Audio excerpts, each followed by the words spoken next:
a holiday, such a holiday. 1999년 크게 히트했던 한국 영화 인정사정 볼 것 없다. 이 영화에 쓰인 인상 깊은 음악은 88년 실제로 일어났던 한 사건에서 빌려온 것이었습니다. 아직도 기억될 만큼 그것은 충격적인 사건이었습니다. 호송 중인 죄수들이 탈주해서 9일간이나 서울 전역을 누비고 다녔던 것입니다. 현관문도 열려있고 그래서 들어갔더니 엄마가 들어오라고 탈주범 아저씨들이라고 얘기를 해가지고 내가 어떻게 가난한 집 찾아오셨네요 라고 하면서 들어갔어요.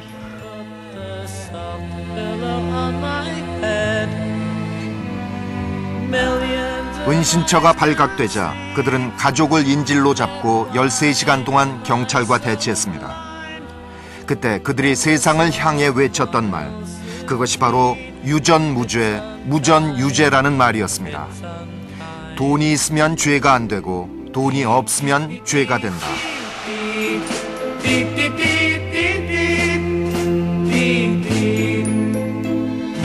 탈주국은 주모자였던 지강원의 죽음과 함께 끝났습니다. 그러나 탈주범 지강원의 이름은 유전무죄, 무전유죄란 외침으로 시대의 기억 속에 남았습니다.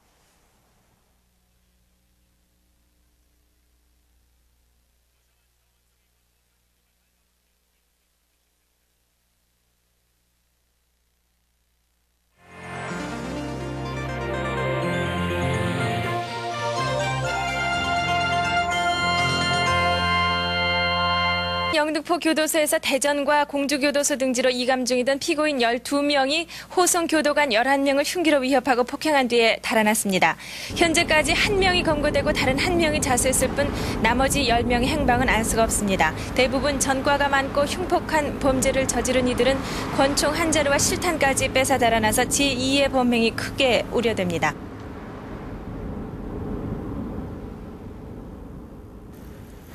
저 높은 담장이 세상과 수감자들을 갈라놓고 있는 경계선입니다. 이 담장 안이 12명의 탈주범들이 수감되어 있던 영등포 교도소입니다. 그들은 교도소 안에서 만나서 탈주 계획을 세우고 철창을 잘라서 열쇠와 교도관을 위협할 흉기를 만들었다고 합니다. 이 일의 주모자가 바로 지강원이었습니다. 그러나 경찰을 놀리듯 감쪽같이 검거망을 피해 다녔던 9일 동안의 탈주 행각도 결국은 자살과 사살이라는 유혈 참극으로 끝이 났습니다.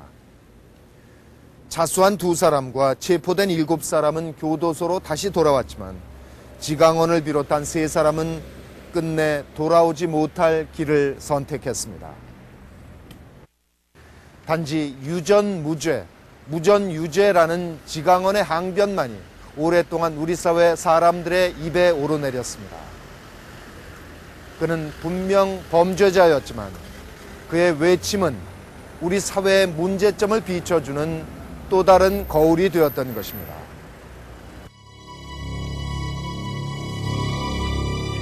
지난 1995년은 해방 반세기를 맞는 해였습니다.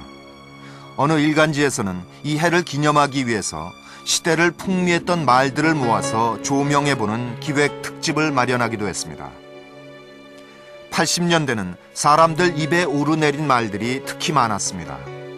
그 가운데서도 눈에 띄는 한마디가 바로 무전유죄, 돈 없는 것이 죄라는 탈주범 지강원 일당이 남긴 말입니다. 이런 대접을 받을 만큼 이 말은 당대 우리 사회에 깊은 반향을 일으켰습니다.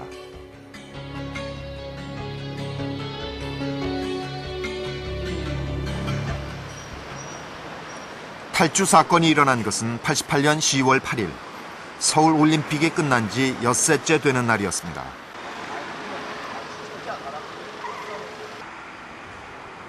하루 뒤인 9일에는 탈주범 12명 중에서 4명이 검거되고 1명이 자수했습니다. 그러나 나머지 7명은 경찰의 비상경계망을 뚫고 종족을 감췄습니다. 이들의 행적은 이틀 뒤인 10일이 되어서야 드러나게 됩니다.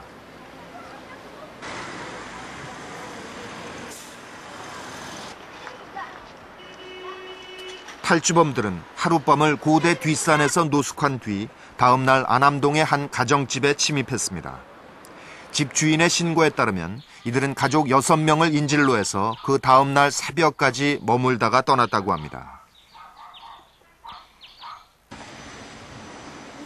탈주범 7명은 다시 행방이 묘연해졌습니다.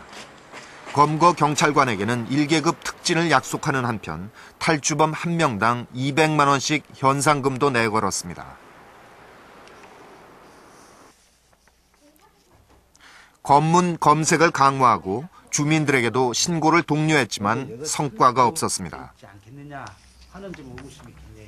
대학생이 있는 집 같으면 책도 몇 권 가져와가지고 대학생처럼 비슷하게 해서 주로 대학 캠퍼스로 많이, 낮에는 대학 캠퍼스에 많이 숨어 있었어요. 그러니까 고려대 그리고 한양대 그 두 군데에 있었던 게 나중에 확인이 됐습니다. 그러니까 낮에 그 대학 캠퍼스 내에 있으면은 일단 외부 경찰이라든가 이쪽에 눈을 피할 수가 있으니까 그렇게 지내다가 돈도 좀 받아오면 거기서 뭐 대학 매점에서 사 먹기도 했을 거고, 그리고 밤이 되면 이제 또 다른 집에 돈 두고 하고 음식도 먹기 위해서 다시 침입했고, 이런 식의 행적을 했었죠.